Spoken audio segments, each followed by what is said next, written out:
groundbreaking.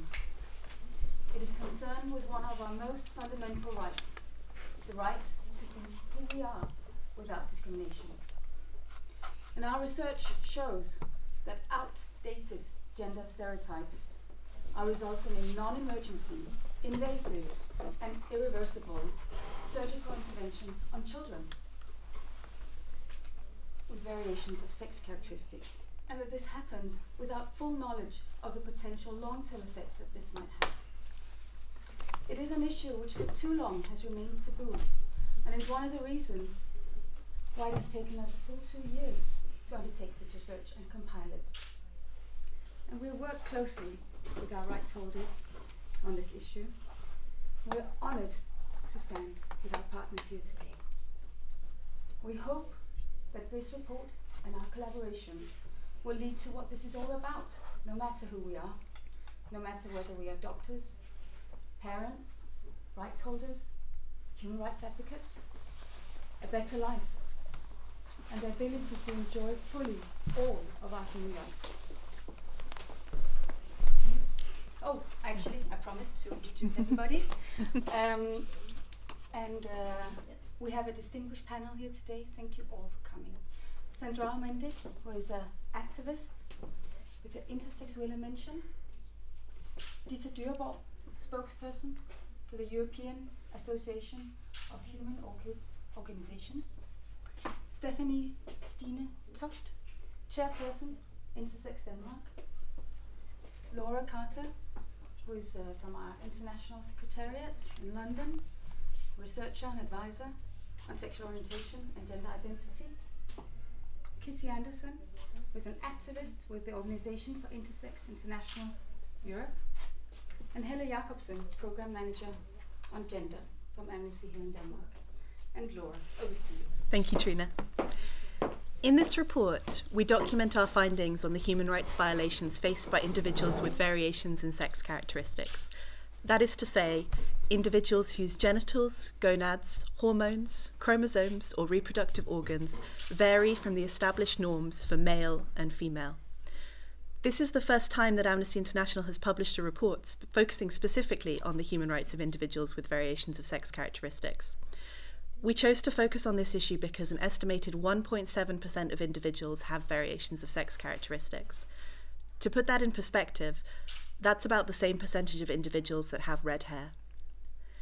In this report, we particularly focus on the rights of children born with these variations, including children whose sex characteristics are ambiguous, as well as those whose sex characteristics are close to, but do not fit exactly, the norms for male and female. In this report, we focus specifically on the human rights violations experienced in the course of non-emergency, invasive, and irreversible normalizing surgeries and other medical practices, and the failure of the state to protect individuals against these violations. We document how infants and children are subjected to medical procedures that aim not to address a health emergency, but which are underpinned by gender stereotypes and assumptions that it is necessary for the child to grow up with a body that fits standard norms of male and female. These include surgeries on the genitals to hide an enlarged clitoris or reposition the urethra to the tip of the penis, procedures to create a vagina, or removal of the gonads. While in some situations these surgeries are performed for emergency reasons, children continue to be subjected to procedures that are invasive and irreversible for non-emergency reasons. In the course of our research, we spoke with individuals who experienced these interventions as children and who have suffered lifelong harmful effects.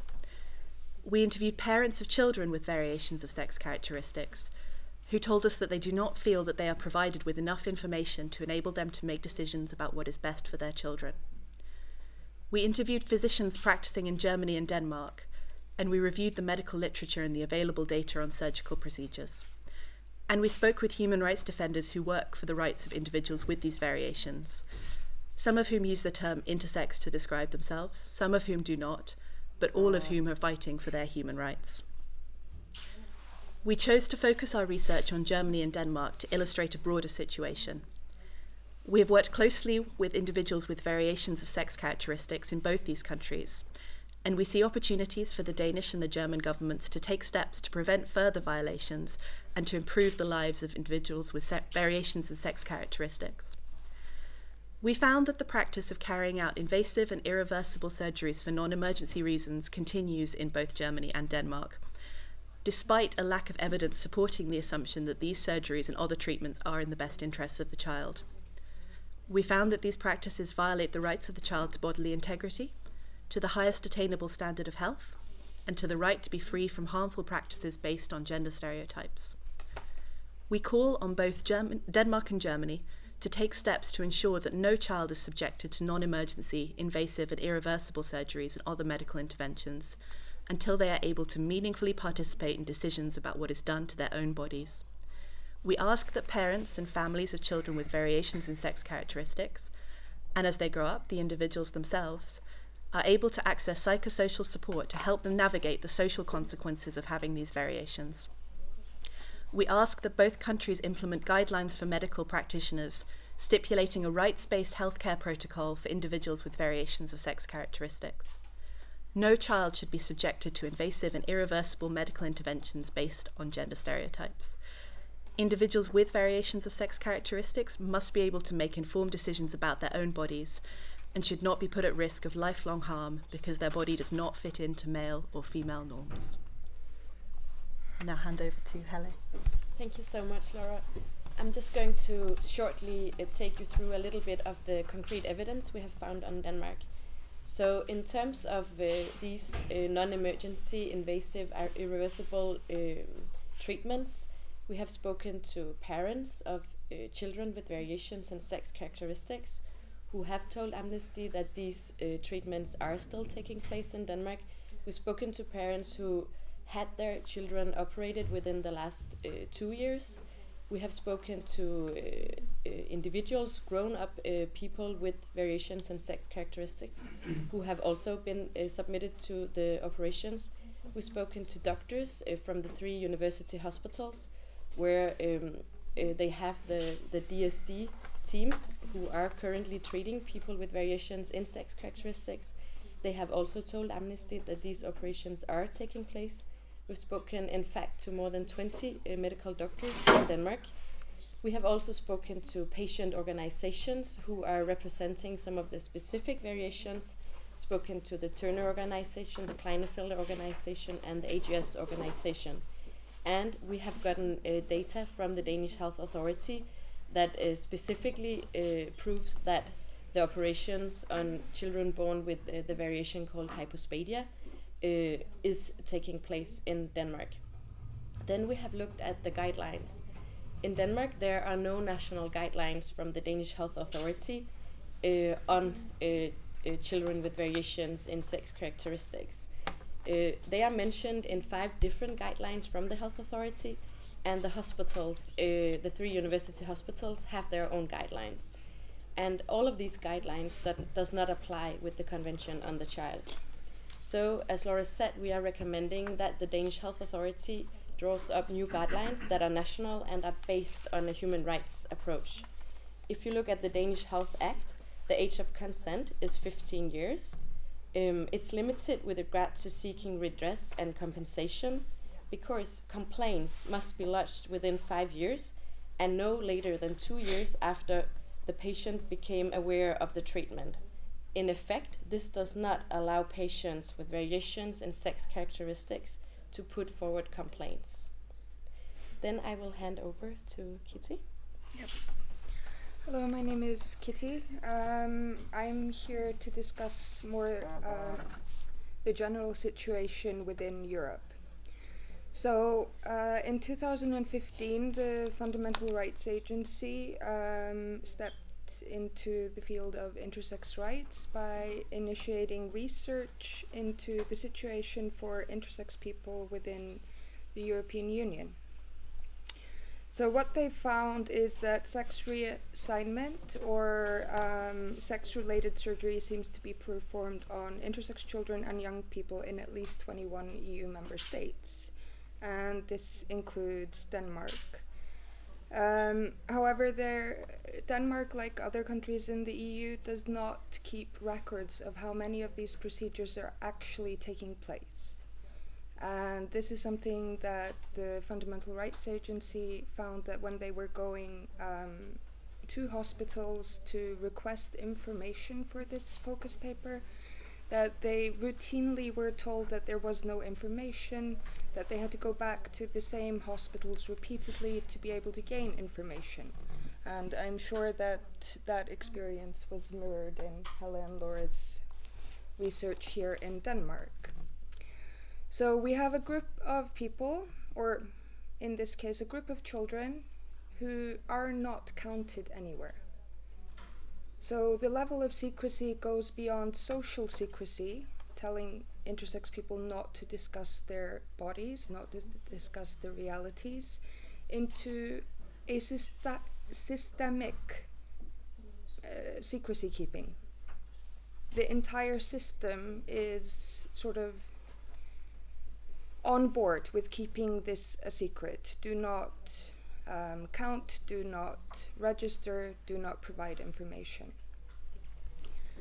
So we see this repeated across Europe, but we also see raising awareness.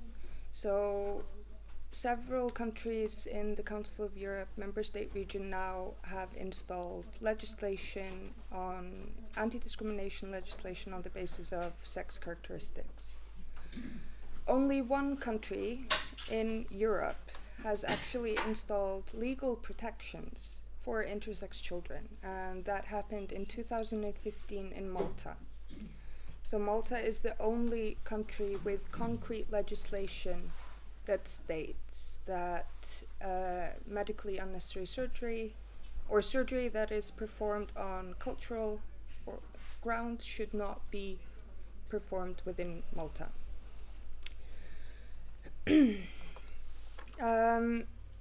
If we go to the recommendations of the Amnesty report, First Do No Harm, then we see that they basically directly mirror recommendations to Denmark in December 2015 from the UN Committee Against Torture, Cruel and Degrading and Inhumane Treatment.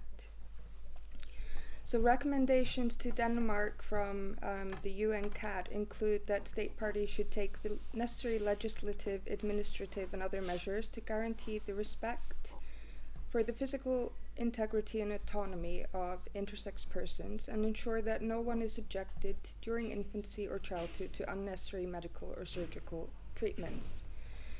The recommendations go on and continue mirroring the Amnesty recommendations that counseling services should be guaranteed for all intersex people, and that state parties should ensure that the full, free and informed consent is respected in connection with medical and surgical treatments for intersex persons, and that non-urgent, irreversible medical interventions are postponed until a child is sufficiently mature to participate in decision-making and give full, free and informed consent.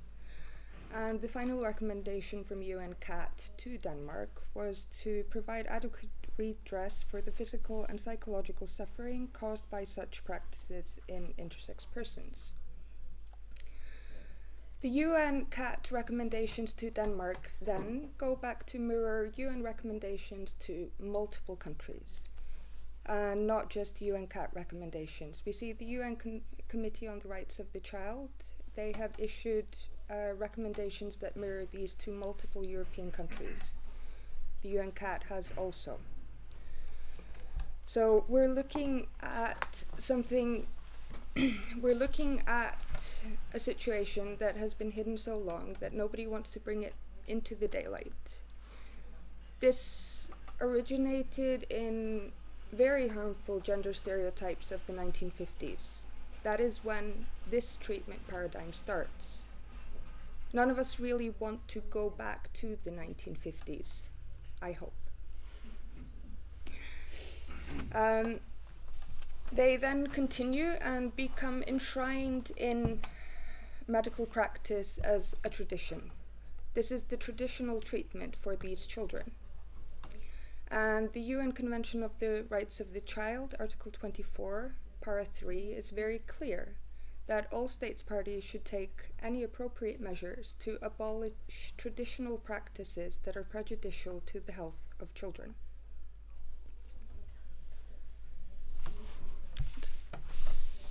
Yep. Thank you, Kitty. So now hand over to Sandra. Hi, I'm Sandra. I'm a little bit nervous, and that is the reason I speak in German. I hope it's okay for you. Yes.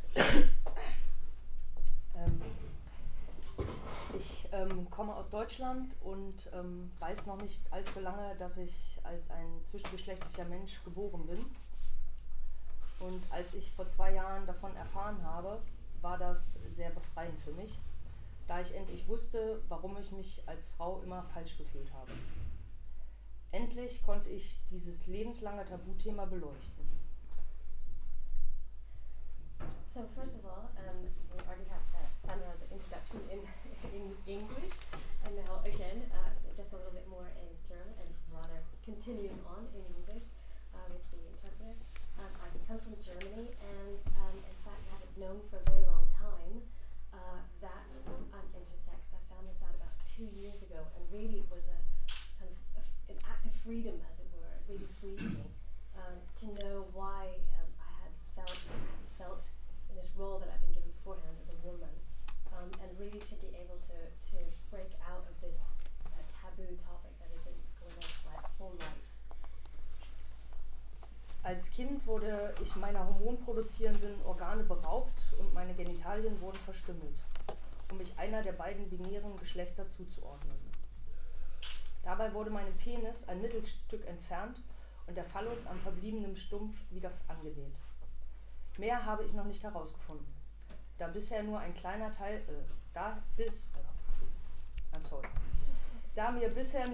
Teil meiner Patientenakte ausgehändigt wurde.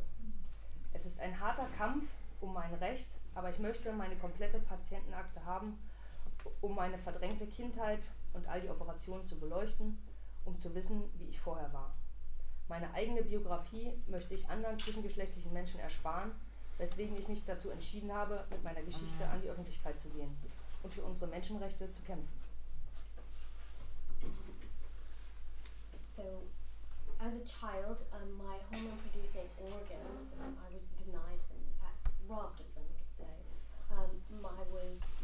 My genitals were mutilated, and this was all just so that I could be subjected to one of 2 binary sexes, and the gender. That's a very simplistic kind of way of thinking. In doing so, my penis was my penis in the middle part was actually removed, and the phallus was then sewn back on to the stump that had remained. And unfortunately more I couldn't find out until now, because only a small part of my patient records have actually been handed out and given to me. And it's been a long and difficult struggle for my own rights, but I would like to have my complete patient record in order to be able to shine and cast a light onto my repressed childhood and all of the operations, to know what I was like beforehand. My own biography, I want to save other people and other intersex persons from my own biography, and that's why I've decided to take my story to public in order to struggle and to fight for our human rights. In Deutschland werden zwischengeschlechtliche Kinder weiterhin jeden Tag in deutschen Krankenhäusern an ihren Genitalien verstümmelt, um sie einem binären Geschlecht zuzuordnen. Die Studie von Ulrike Klöppel zur Aktualität kosmetischer Operationen uneindeutiger Genitalien im Kindesalter, welche im Dezember erschienen ist, hat veranschaulicht, dass diese menschenrechtsverletzenden Verstümmelungen weiterhin in gleicher Anzahl durchgeführt werden.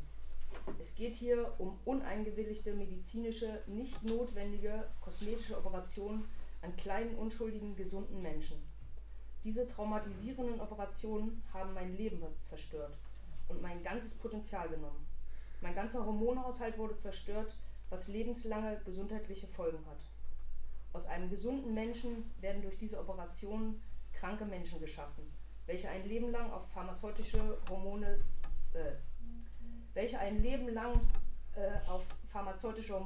zuführen müssen, deren Langzeitfolgen überhaupt nicht bekannt sind. Auch die UN sieht darin eine klare Menschenrechtsverletzung und spricht von Folter und Verstümmelung. Diese Behandlung gehört meiner Meinung nach unter hohe Strafen gestellt, so wie es Malta schon vorgemacht hat. In Germany, every day, intersex children are being mutilated, having their genitals mutilated in German hospitals. And this is all simply to just force them into a binary gender system. Ulrike Kloppel has a study that she did called On the Actuality of Cosmetic Operations on ambiguous genitals in childhood, at the childhood age, and this was actually published in December 2016. What she did there was show that these human rights violations, these mutilations, continue to be carried out as previously, the same numbers.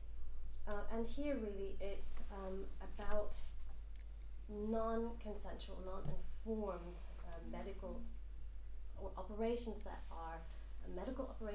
are not necessary. And these are carried out on young, innocent people. These traumatic operations have destroyed my life, and they've taken away all of my potential. My hormonal state was completely destroyed, and that really means lifelong health consequences for me. So you've taken a healthy human being, and through all of these operations, you've actually created someone who's ill, who's sick, and who is relying or going to rely for an entire lifetime on pharmaceutically produced hormones. And the other thing is that we don't know the consequences over an entire lifespan. The UN too sees here a clear violation of human rights and speaks of torture and of mutilation. According to my opinion, this treatment definitely deserves high levels of punishment, and that has been shown to us by Malta, who is the forerunner in this, in doing so.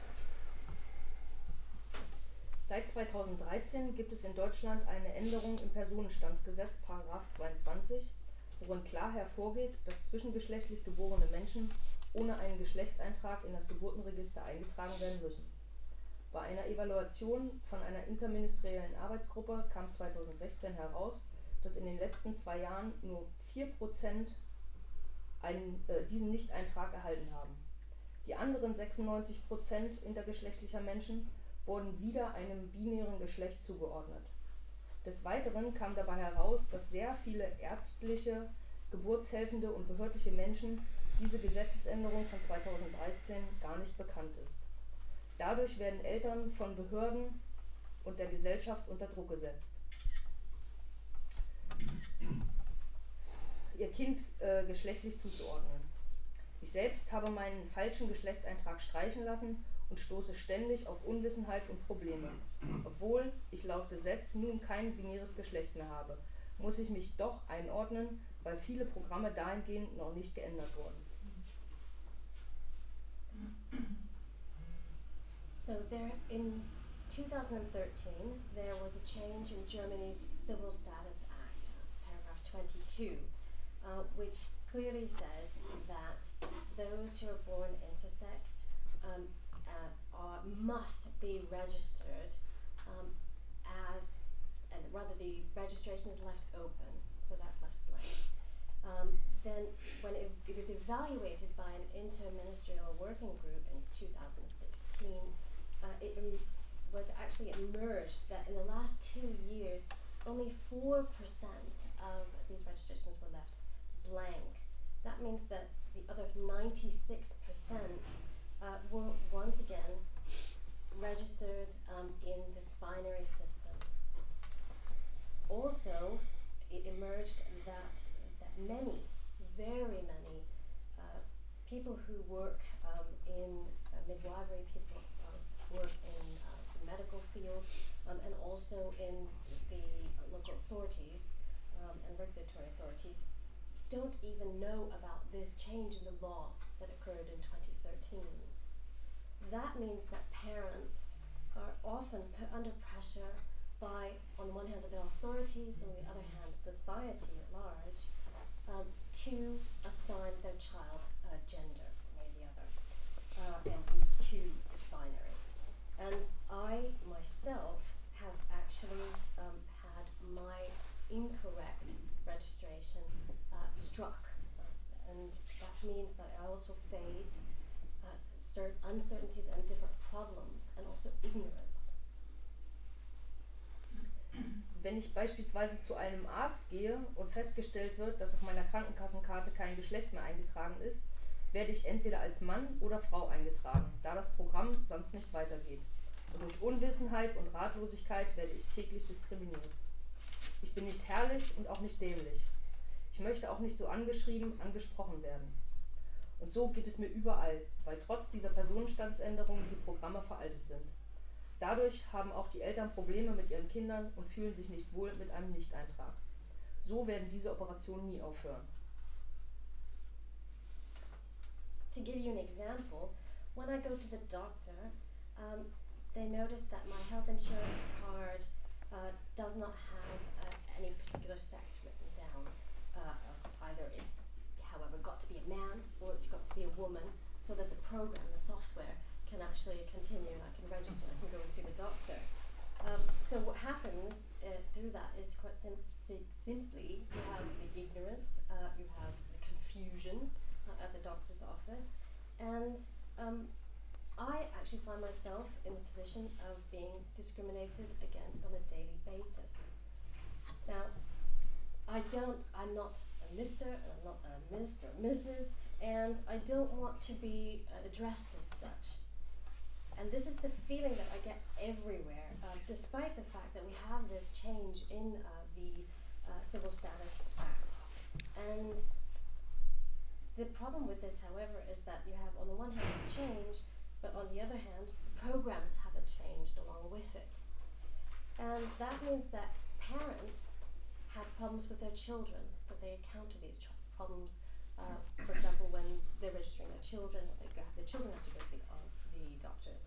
And that means that the parents don't feel comfortable with this idea of leaving the registration open. And this means that the operations will never stop. Seit Juli 2016 gibt es in Deutschland neue Leitlinien zu Varianten der Geschlechtsentwicklung, welche aber auch kaum bekannt sind und deswegen kaum berücksichtigt werden. Ein Beispiel sind zum Beispiel die Hormonersatztherapien. Ich selbst musste hart dafür kämpfen, meine Hormone zu bekommen und habe meinen Endokrinologen erstmal aufklären müssen, bevor ich bekam, was ich brauchte. Ich kenne viele zwischengeschlechtliche Menschen, die nicht diese Kraft für einen solchen Kampf haben und bezahlen ihre Hormone privat oder nehmen keine. Since July 2016, in Germany they have a new set of guidelines on the variations in development in DSD, and these, however, are practically unknown. And because of that, that means that they're hardly taken into consideration. One example is, just to give you one example of, in my case, is hormone replacement therapy. I myself had to fight very hard in order to get my hormones. And I first of all had to actually explain it all to my endocrinologist before I got what I needed. I know many intersex persons who don't simply have the strength and the energy to fight this fight, and they actually end up just paying for their hormones themselves privately, or they don't take any. Was mir auch zu schaffen macht, ist die Tatsache, dass intergeschlechtliche Menschen bis zum Einsetzen der natürlichen Wehen abgetrieben werden dürfen. Zum Wohl der Mutter dürfen gesunde Menschen getötet werden. Die Medizin macht uns krank und lässt uns dann im Regen stehen. Das ist aus meiner Sicht ein Skandal. What is really just unbearable to me is the fact that intersex persons can be aborted right up until natural contractions begin. And this is something that means that for the well-being of the mother, the healthy people are being killed. And that means that medicine is actually making us sick, and then it's leaving us out in the rain. Zusammenfassend ist in Deutschland schon etwas passiert, doch leider ohne merkliche Verbesserungen für zwischengeschlechtliche Menschen. Es braucht mehr Aufklärung, Beratung und Sichtbarkeit, damit wir als zwischengeschlechtliche Menschen zu unseren Menschenrechten kommen.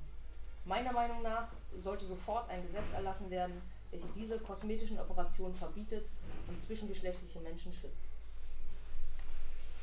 I do believe this is really a scandal, and in conclusion, in summarizing, I would say that in Germany this has happened quite often, and unfortunately without any noticeable or discernible improvement in the situation of intersex people. What we need is actually more education, more advisory services, and also more visibility, so that we as intersex can attain our own human rights and have them observed. My opinion is that we should immediately enact a law which prohibits these cosmetic operations and protects intersex.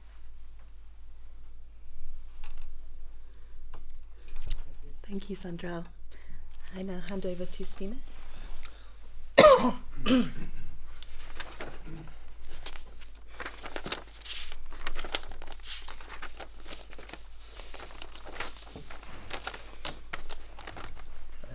Hi, my name is Stephanie Toft, chairperson of Intersex Denmark, and I'm a bit nervous too, so I'll have to read up from a text. My name is Stephanie Stine Toft, and I am the chairperson of Intersex Denmark, a Danish organization working for awareness and the human rights of intersex people both nationally and internationally. When I was born, it was decided that I was a boy. This, however, did not match my own sense of gender, as I always saw myself as a girl. When puberty came along and my peers began to develop, very little happened with my body. My hips widened, my breast began to develop, and I got taller. Being 11 years old and having been told that I was a boy and how my body would develop just didn't seem to add up. It did mostly feel right, but the information I had been given by the adults didn't make any sense. I saw that I didn't look like the other girls, but I didn't look like the boys either. In my school, we were taught only about how the bodies of males and females looked, but never on how the bodies of other people looked. This made me seek information on the library, where I found the story of Hermaphroditus, who in the book was pictured lying on a bed. Hermaphroditus had a body that looked very much like my own, but more muscular, and so I identified myself as being a hermaphrodite. When at the age of 14, I was so depressed about the state of my body, in the sense that one part of it felt so out of bounds with my own sense of self, that I had to remove it.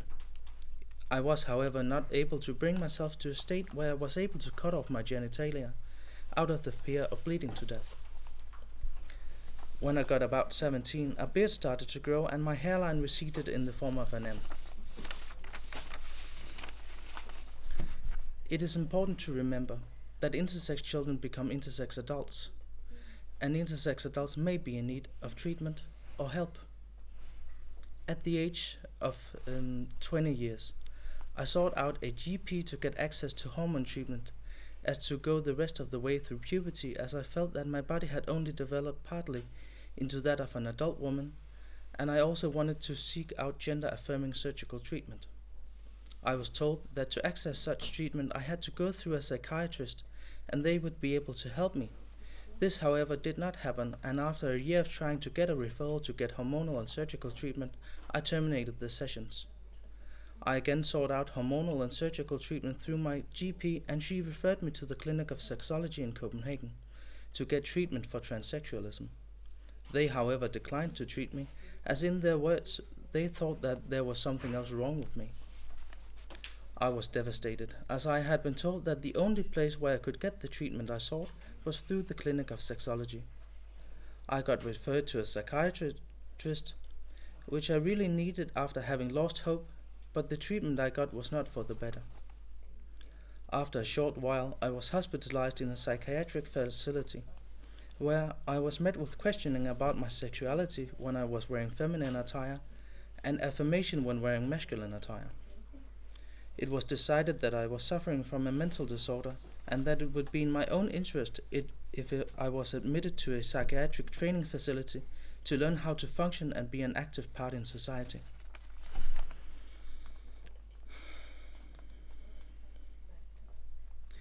I was still very depressed after the message from the Clinic of Sexology, and after the treatment at the psychiatric facility, I agreed to seek out this training facility, as I hoped it would give me some way of coping with the fact that I would never reach my goals. I don't remember much from the admission to the psychiatric training facility. All I know is that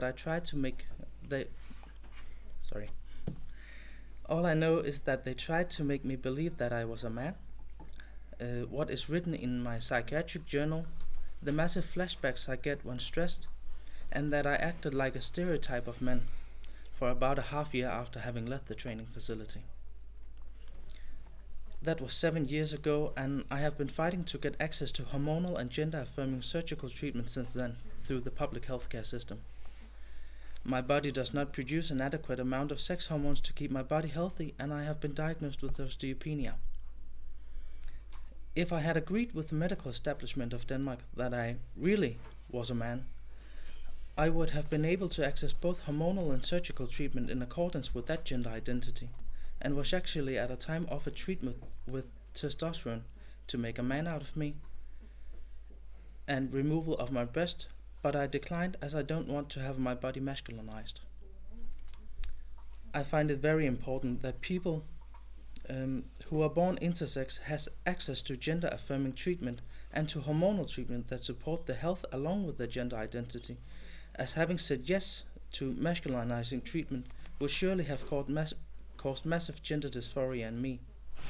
I also find it important to have the possibility to seek compensation and reparation for the damages caused to intersex people by medical staff who refuses to see intersex people as just another natural part of human diversity, and try to treat us as sick males or females when we don't fit into their mold.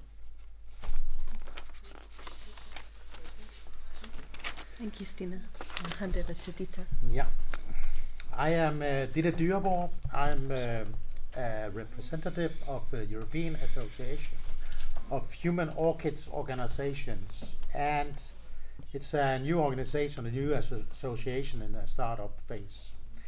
And orchids, because orchids in ancient Greek means gonads, male gonads, hidden gonads, and which means also the male hormones are hidden within the body, which means also male hormones produced by ovaries or adrenal glands, in German Nebennieren, in Danish binyrerne.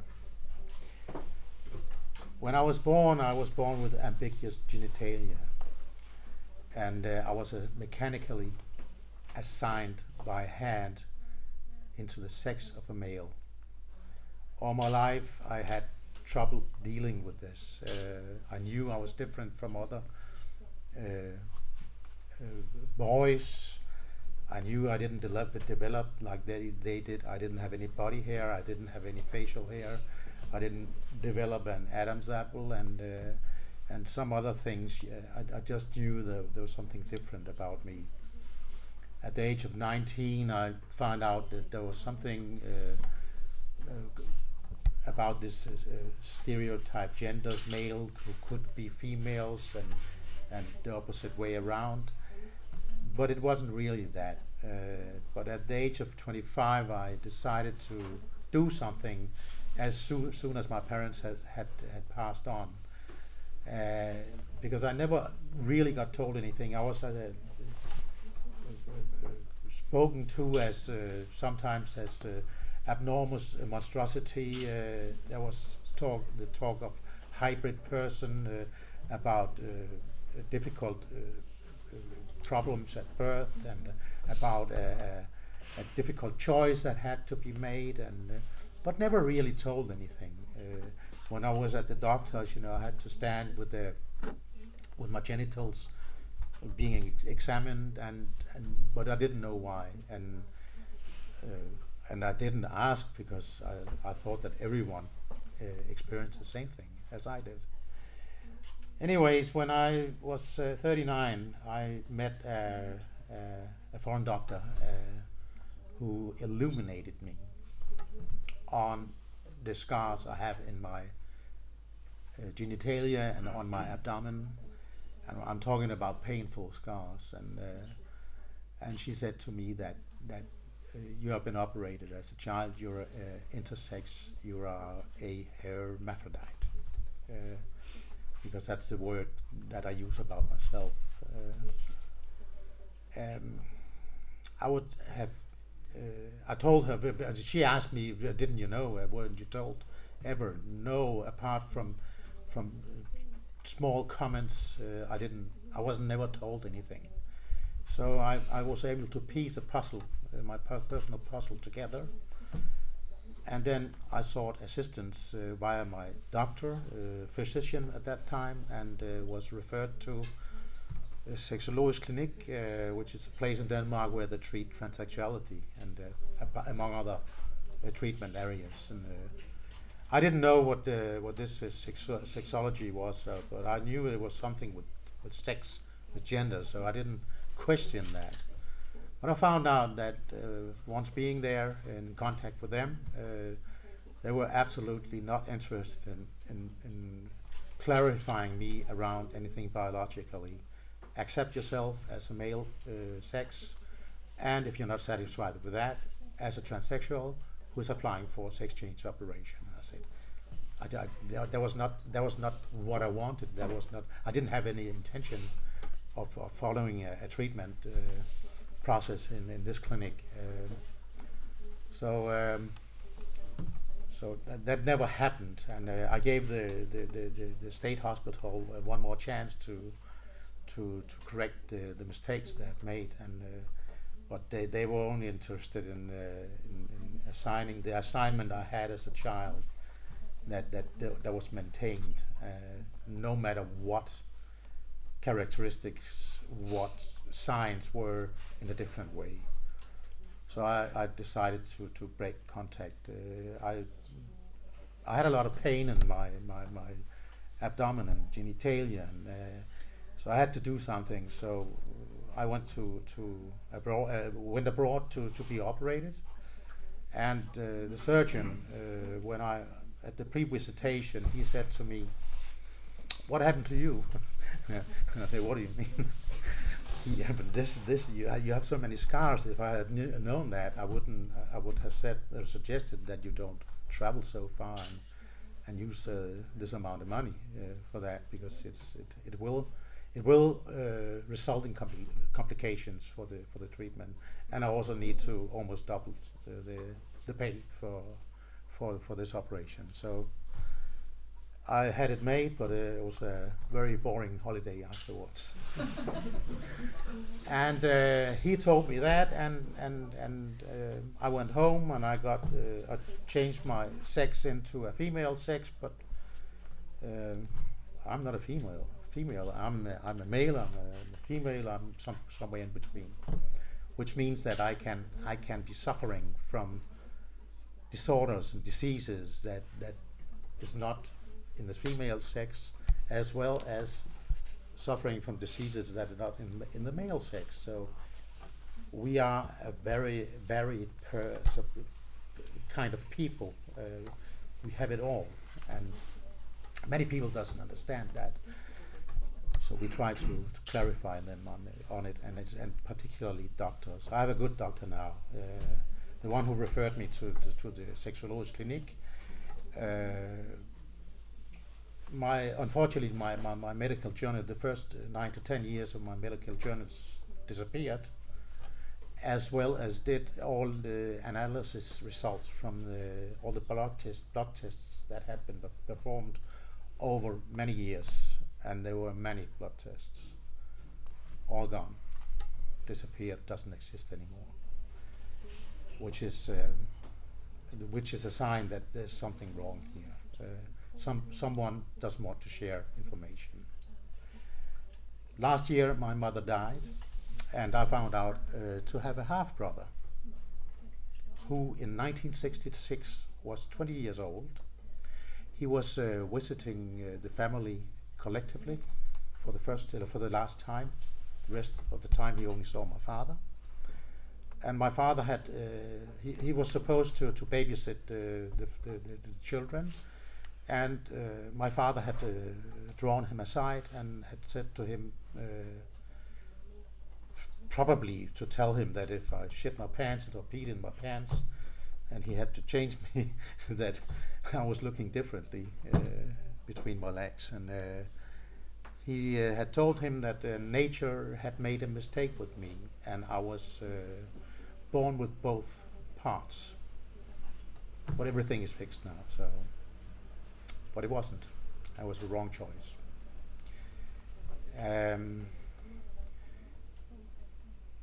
Did I get what I was looking for? No, not yet. I cannot go to the doctor and be examined according to what I can suffer from. I cannot be accepted as in between. It's getting better, but it's still not in the medical system. In the medical system, I'm still considered being a male, a genetically well-defined male who has undergone sex change operation as a transsexual, and that's the way I am treated by the public system, unfortunately. Yes. Thank you so much, Ditte, and thank you so much to this incredible panel. I feel very humbled to sit here with you. We will now be opening up for questions or comments, so if you want to ask the panel a question, just raise your hand, or if you have a comment as well, you're very welcome to make it now. Lars? I'm Lars Henriksen, I'm chairperson of Copenhagen Pride, and thank you first of all to Amnesty International for writing this report. It's very, very important to shed light on this. But thank you also to all of the panelists and informants for sharing your very, very moving and important stories. And thank you for your bravery. I should like to ask Amnesty Denmark, I know that you've had various meetings after the report came out with Danish authorities, ministers and health authorities. Are you met with any understanding of the problems that you are highlighting in the report at all? Thank you so much for that question. Yeah, it's true that we have met with the different authorities, but actually before the report came out. So 2 weeks ago we briefed the Minister for Health. Then we have also met with the Director of the Danish Health Authority, Søren Brostrøm, and yesterday we went to brief the doctors at Rigshospitalet. So, I mean, first of all, I think it's really positive that they are inviting us in to brief them. Normally we will be asking them for the meetings. So it indicates that there is an interest. I would say that from the ministry's side, they have indicated that they are going to start a process on looking at this. So I think that's really positive. All of us have to make sure that they include people with variations in sex characteristics in this process, other organizations like the Pride and other stakeholders. So I think it's really important to influence this process very closely and quite quickly. Of course, the doctors and the health authority have a different view on this area than Amnesty does. So it will also be our job to make sure that they start looking at it from a rights-based approach. And I think this is probably long-term work. But I think in general it's positive that at least they are interested in the research we're putting out there. I actually have one more question. Go ahead. It's just that on LGBT issues, we've seen the European Parliament as a champion for rights in Europe. And maybe this is to you, Kitty, or it is to you, Laura. I don't know who of you is most equipped to answer this. But with Malta as the sort of forebearer of intersex rights, do you see any movement within the European Parliament to address this issue? Can we do anything to influence our respective countries through our European parliamentarians to lift this agenda more broadly? And can this report that focuses solely on Germany and Denmark be used as exemplary to rights in other countries in Europe, or would it require a broader report? Okay. Go ahead. So I'm not from an EU member state, so I am not an EU expert. With OII Europe, I deal more with Council of Europe stuff than EU stuff, but the EU has started issuing statements regarding intersex issues, and it was just at the end of last year, I can't remember the date, that the EU issued, one of the EU committees issued a statement on people's right to healthcare, where they touched upon the issues that intersex people face. Not completely, because it's a few lines of text, but they did so quite well. The Bioethics Committee of the Council of Europe, not EU, but the Council of Europe, issued a report early this year, and the Parliamentary Assembly of the Council of Europe also had a hearing in Paris earlier this year. So we're seeing movement within the European institutions, whether that be the European Union or the Council of Europe. And yes, pressuring your politicians, pressuring your people within those institutions is greatly appreciated. Did you want to make a comment? Yeah, I would like to make a comment as well. A few years ago, together with Zwischengeschlecht.org, a Swiss organization, and Stop EGM for intersex genital mutilation, I went to Geneva, to Committee Against Torture, to present a report on the treatment in Denmark. And it's a collective work, you know, all countries are contributing to this work. First with the Committee Against Torture, because a special rapporteur on torture some years ago announced that if not torture, then at least cruel, inhuman, and what was the other name? Degrading treatment, which we are experiencing. So we went then, and I also made a personal statement about my experiences. And this year we are going in September to the Committee for Rights of Children to present one more report this way. We haven't focused on the EU yet, because we are international, and we also go outside EU for this. Thank you so much. Laura? I just wanted to add specifically to your question about the report. While we do focus specifically on the very detailed situation in Germany and Denmark, we do include in the report a set of general recommendations that we hope that states may take on board in collaboration with recommendations from intersex activists and activists with variations of sex characteristics in their countries, to help them address human rights violations that may be taking place there as well. Any other comments or questions? Yes? My name is Martin Dover. I'm from Happy Copenhagen. I work as a communications officer. I often find myself in the problem of whether to choose the acronym of LGBT, LGBTQ, LGBTIQA, all of those sorts of things. And I see that the United Nations is starting to implement the acronym of SOGI as an acronym of sexual orientation and gender identity much more than the LGBT acronym. And I was just thinking, from an intersex rights perspective, in terms of ensuring representation and ensuring that intersex rights are being taken into account in the discussion, how do you see yourself represented in these kinds of acronyms, and what would you choose if you could decide for yourself? And also, do you see the struggle for intersex rights attached to the wider struggle for LGBT rights, or do you see it more as an unattached to these other rights? I think that's a really good question that will have probably different answers. So I think we should give the possibility for the panel to answer all of you. You want to go first, Dieter? Yes.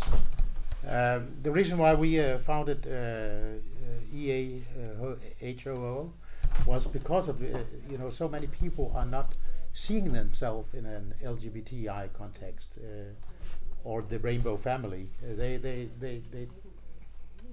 see themselves, and there's a wall between it, and we say, okay, we can't just leave these people out, so they need representation as well, and that's why we founded this, because many people don't identify with the rainbow umbrella, and what does that mean? They shouldn't be able to seek assistance and support and representation against these things that happen to them. Thank you, Dieter. Stine? We are happy to have intersex represented in the LGBT acronym, but we don't focus on LGBT, as we represent both those who identify with the LGBT acronym and those who don't. I hope that was a good answer for you. Within OIA Europe, then we work closely with LGBT organizations, but we don't work on LGBT issues generally. We do sort of, in regards to legal gender recognition, engage more on that field, because legal gender recognition is actually beneficial, like easy, quick, administrative legal gender recognitions can also benefit intersex people. And we see, we have, for example, a good working relationship with Transgender Europe, and we see the benefits of being able to work together, because then we're not putting forward something that's damaging to the trans movement, and the trans movement is not then putting forward something that is damaging to us. When it comes to LGBTI or SOGI, then SOGI definitely doesn't cover intersex. So an acronym that is seeing increasing use is SOGI-esque, so sexual orientation, gender identity and expression, and sex characteristics. So I view sort of these terms as not at all interchangeable, because one of them is a term covering grounds. What are the grounds of discrimination? What are the grounds of, for example, hate speech or hate crime that these groups face? But we work very closely with LGBTI activists. In my local context, then Intersex Iceland is a member of the National Queer Organization. We've input intersex issues into the organization's peer education program that goes to school, teaching children that there are sexual orientations, that there are gender identities and expression, and then that there are sex characteristics. I think we're also seeing a bit of a shift between generations that, and we see this, I think, also partially with trans communities, that younger generations are more up for working together on collaborative issues that we sort of share. But I mean, we see this with the trans community as well. Not everyone in the trans community is involved in LGBT activism. So it's sort of, yeah, we work together where possible, but we are working on intersex issues specifically. Sandra, would you like to come in?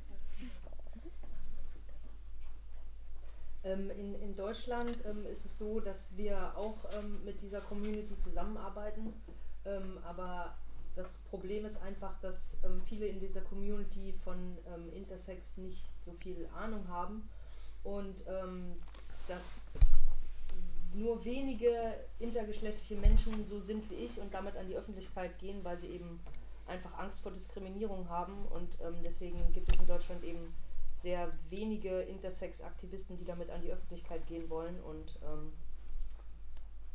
ja, also das Problem ist halt auch in Deutschland, dass wenn man sich als zwischengeschlechtlicher Mensch erklärt, dass man dann eben oft mit transsexuellen Menschen verwechselt wird und da sehen halt auch viele zwischengeschlechtliche Menschen das Problem, dass wir eben zwischengeschlechtlich geboren sind und eben nicht transsexuell sind, dass das eben was Verschiedenes ist, aber ich aus meiner Perspektive finde es nicht schlecht, dass wir mit diesen Organisationen zusammenarbeiten, weil wir ja schon für die gleichen Rechte kämpfen.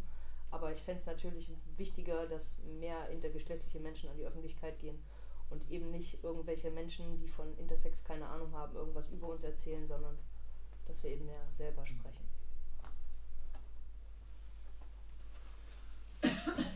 So in Germany we do work together with LGBT organizations, definitely. I think that the thing is that sometimes there are intersex in Germany who don't necessarily identify with the organizations and don't know very much about it. That's one thing. But I think the key point here is that there are very few intersex who then actually decide to go public and become activists and be active. That's primarily due to discrimination. That is, I think, the problem that so few intersex do actually become active. Also, there is then the question of intersex versus transsexual. And often there is then some confusion, and that intersex people don't necessarily want to have this confusion between the two, because then some say intersex are born this way, and that would be the differentiation between intersex and transsexual. Now, I personally think it's not bad actually to work together because we're working towards the same rights and making sure that they are recognized. But I think it would be great if there were more intersex who went public with their situation, because then you'd have people who really know what it's about talking about it, as opposed to people who don't know what they're talking about. Thank you so much, Sandra. Do you want to Yeah, elaborate a bit on Amnesty terminology and Yes. reflections? Yes, I just wanted to note that Amnesty is a broad human rights organisation. We cover a wide range of human rights issues affecting many, many different people. And we endeavour to take an intersectional approach to the work that we do, recognising, as has already been said, that there are issues that affect different groups of people in similar ways, but that that issues of discrimination, issues of human rights violations can also compound.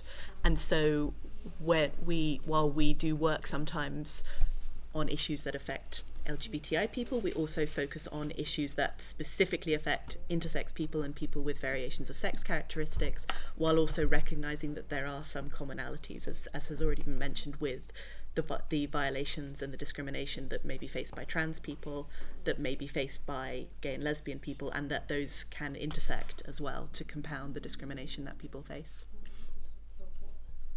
Thank you. Yeah, Inge? My name is Inge, I'm from Intersex Denmark, and I would like to ask Amnesty, how have you felt the discrimination and the code of silence that is sort of engulfing the entire area regarding intersex in your work? How have you felt it when you've tried to make people come out and say something about this? Has it been hard for you to find people to interview and people to talk to? And I'm talking here both doctors and intersex people as a whole. Shall I take that? Yeah.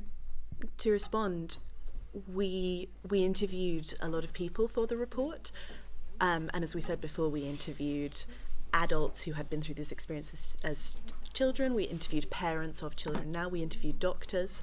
And it is striking that in this issue there is still a great deal of stigma that is felt by individuals, that is perpetrated by society and by these gender stereotypes that enforce this binary notion of male and female. So of course we spoke to people who wanted to preserve their own anonymity, and particularly their children's anonymity. But we were lucky enough to be able to interview a wide range of people, and we hope that we reflect what they told us in the report, and we endeavour to reflect the experiences that they have had while preserving their anonymity to the extent that they would like. Does that answer? I was more after if you felt that it was hard for you to sort of get answers from doctors when you went to the doctors and asked about this. The entire idea about getting doctors and the clinic of sexuology, clinic for vækst og reproduktion, all the doctors in all the hospitals you visited, is it easy to get them to talk about this topic? And is it easy to find intersex people who are willing to come out and talk about this? Should I? Yeah. I mean, we have spent quite a long time doing this research compared to other research projects that I've been part of. So I think that in itself indicates that there is a lot of stigma and taboo surrounding this topic. And I mean, this is also one of our main objectives with the report, that we can document that these human rights violations are happening, and by doing that actually maybe creating a bit more visibility. So no, it has not been easy, and I would also say it has also not been easy to get data from the doctors, but this is primarily also because of what Kitty is mentioning, and others have also mentioned about how it's registered differently in different places. Even within Denmark, we have seen that different hospitals are having different registrations, and the health authority is registering it differently, and that is actually not consistent with how the WHO is using registration within the ICD-10. So that it has been difficult to get like very precise data on a lot of the variations, I would say. And I want to express Amnesty's thanks and gratitude to the organisations that we've been working with, to OII International, to OII Germany, to Intersex Denmark, to Intersexual Mention in Germany, to EAHOO, and to the other independent activists and organisations that we have been working with on this report for the support and the work that they have helped us with. We're incredibly grateful. And I would like to extend that thank you also to the patient organisations. In the Danish context, I would say that we would never have been able to speak to parents if patient organizations had not given us that possibility, even though some of them disagree with our recommendations. So for that, we are very grateful. Are there any other? And the work continues. And the work continues. Yes. Yes. This is just the beginning. Yes. But are there any other questions or comments from anyone? And of course, I mean, also a big thank you to the medical practitioners that has come forward in our report and had the courage to actually criticize the established system. This is actually very important for us to move forward with this. Yes? So if there are no other questions or comments, I think we should really say a huge thank you to the rights holders and people in this panel. Thank you so much for being with us today, and well, we will continue the work today with a public event in Amnesty, but I think we should really say thank you to them.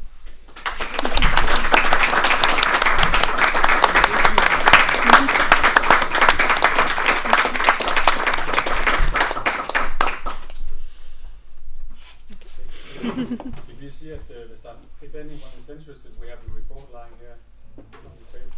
And it's only in English, or you have No, we have the Danish.